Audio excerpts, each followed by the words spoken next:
আসসালামু আলাইকুম ওয়া রাহমাতুল্লাহ। প্রিয় দেশবাসী, তাওহীদি দিন প্রিয় ইসলাম প্রিয় ভাই ও বোনেরা, আপনাদের সবাইকে আন্তরিকভাবে স্বাগতম জানিয়ে একটি লাইভ শুরু করেছি। আপনারা জানেন যে আমাদের সম্প্রতি দেশের মধ্যে চলমান একটি ইস্যু, সারা দেশের মধ্যে যেটা সমালোচনা হচ্ছে সেটা হচ্ছে আমাদের দেশের একজন আলেমে দিন, বিশিষ্ট প্রখ্যাত একজন দিনের দায়ী, তিনি সারা বিশ্বের মধ্যেই যার সুনাম সুখ্যাতি ছড়িয়ে আছে, আল্লামা ডক্টর মিজানুর রহমান আজহারি হাফিজাহুল্লাহ। ওনাকে নিয়ে আমাদের দেশের মধ্যে আলহামদুলিল্লাহ চলমান, উনি যখন মাহফিল শুরু করেছেন আলহামদুলিল্লাহ আমাদের মুসলিম তাওহীদি জনতা খুব তাদের প্রোগ্রামগুলোতে, তার প্রোগ্রামে উপচে পড়া ভিড়, এটা আমরা লক্ষ্য করছি, দেশের মানুষ লক্ষ্য করছে। কিন্তু একটি বিষয় আফসোসের সাথে বলতে হয় যে তার এই বিষয়টিকে দেখে কিছু মানুষ, বিশেষ করে আমি নাম বলতে চাই, সেটা হচ্ছে এক ঘরানার কিছু ব্যক্তি, একটি গোষ্ঠী, তারা দিনের দায়ী যেই হবে তাকে নিয়ে তারা নানা ধরনের বাজে মন্তব্য,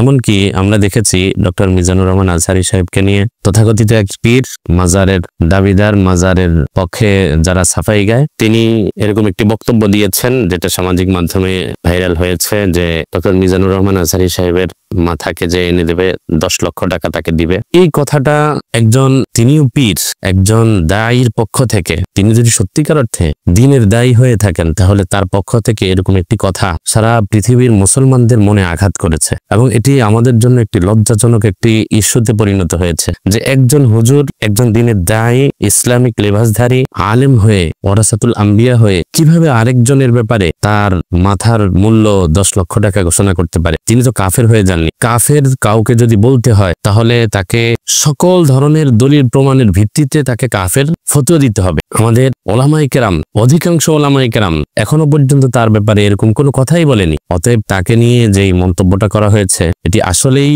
একটি ইসলামের দৃষ্টিকোণ থেকে এটা অন্যায়ের শামিল হয়েছে, রাষ্ট্রীয় আইনের দৃষ্টিকোণ থেকেও এটি অন্যায় হয়েছে এবং আমাদের ইসলামের যে ভাবমূর্তি রয়েছে, সম্মান রয়েছে, সেটাকেও এখানে মানহানি করা হয়েছে, সম্মান নষ্ট করা হয়েছে। প্রিয় দেশবাসী, আপনারা জানেন যে একজন মানুষকে, একজন মুসলিমকে, সাধারণ মুসলিম, তাকে হত্যা করা এটাও জঘন্যতম একটি কবিরা গুনাহ। কোরআনুল কারীমে আল্লাহ তাআলা বহু আয়াতের মধ্যে মানুষকে হত্যা করাকে জঘন্য হারাম কাজ হিসেবে আল্লাহ তাআলা উল্লেখ করেছেন। আল্লাহ তাআলা অন্য এক আয়াতে বলেছেন, ওমাই ইয়াকতুল মুমিনান মুতাআম্মিদান ফাজাযাউহু জাহান্নাম। যে ব্যক্তি ইচ্ছা করে কোনো ঈমানদারকে, আল্লাহকে যে বিশ্বাস করে, তাকে যে ব্যক্তি ইচ্ছা করে হত্যা করবে, তার শাস্তি একটাই, সেটা হচ্ছে সে জাহান্নামে স্থায়ীভাবে থাকবে। কোরআনুল কারীমে আল্লাহ তাআলা অনেক আয়াতের মধ্যে মানুষের প্রাণকে, সম্মান, মুসলমানের সম্মানকে আল্লাহ তাআলা ফুটিয়ে তুলেছেন, ঈমানদারের সম্মানকে ফুটিয়ে তুলেছেন।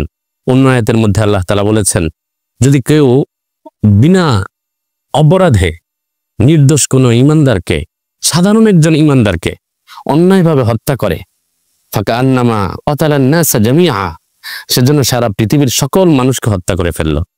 আর যে ব্যক্তি একটি প্রাণকে, নিষ্প্রাণ একটি মানুষকে বাঁচিয়ে দিল, আল্লাহ তাআলা বলছেন কোরআনের আয়াতের মধ্যে, সে যেন সারা পৃথিবীর সকল মানুষকে বাঁচিয়ে দিল। এরকম ভাবে হাদিসের মধ্যেও নবীজি সাল্লাল্লাহু আলাইহি ওয়াসাল্লাম হাদিসে বলেছেন, কিতালুল সিবাবুল মুসলিমি ফুসুক ওয়া কিতালুহু কুফর। কোন একজন মুসলমান অপর মুসলমানকে গালি দেওয়া, এটা হচ্ছে ফাসিকি, কবিরা গুনাহের একটি কাজ। আর একজন মুসলমান অপর মুসলমানকে হত্যা করা, এটা হচ্ছে একটি কুফরি একটি কাজ।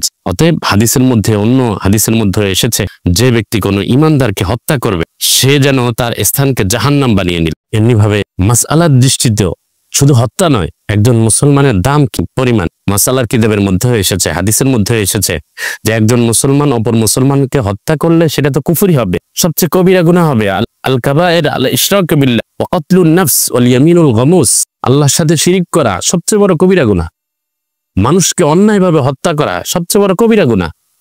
এগুলো তো আছেই, এর পাশাপাশি হত্যা ছাড়া কোনো মুসলমানকে, সাধারণ মুসলমানকে বিনা অপরাধে ভয় দেখানো, হুমকি দেওয়া, এটাকেও ইসলাম, আমাদের এত সুন্দর ইসলাম, এটা সমর্থন করে না যে একজন মুসলমান অপর মুসলমানকে বিনা অপরাধে তাকে ভয় দেখাবে, ভীতি প্রদর্শন করবে, হুমকি দিবে। একজন মুসলমান অপর মুসলমানের সামনে দিয়ে যাওয়ার সময় মাসালার কিতাবে এটাও এসেছে যে তরবারি যদি তার হাতে থাকে, ধারালো কোনো অস্ত্র যদি তার হাতে থাকে, সেটাকেও একজন মুসলমানের পাশ দিয়ে নেওয়ার সময় কোষমুক্ত খোলা হাতে প্রকাশ্যে এটাকে নিয়ে হাঁটবে না, কারণ এই হাঁটার দ্বারাও তার আমলনামায় গুনাহ লেখা হবে। কেন? কারণ অপর মুসলমান যার পাশ দিয়ে সে যাচ্ছে, সে তার মনের মধ্যে তার হাতে উন্মুক্ত খোলা এই অস্ত্র দেখে, ধারালো হাতিয়ার দেখে সে ভয় পেতে পারে, সে আশঙ্কা করতে পারে মনের মধ্যে। এজন্য কিতাবের মধ্যে এই কাজটাকেও হারাম বলে ঘোষণা করা হয়েছে।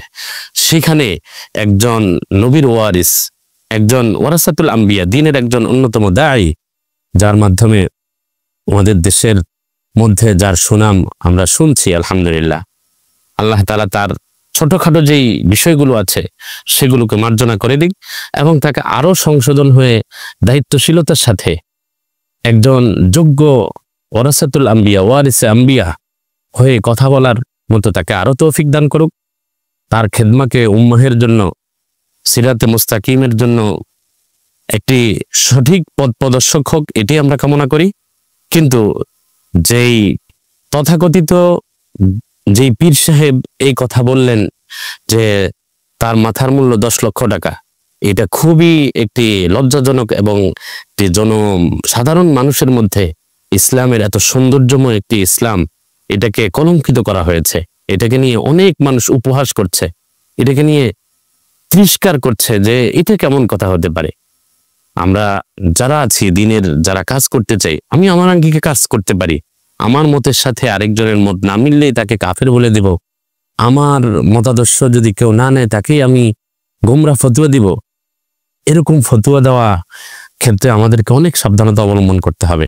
কারণ একজন মুসলমানকে কাফের বলতে হলে সকল দিক থেকে সঠিক সুস্পষ্ট প্রমাণ থাকতে হবে।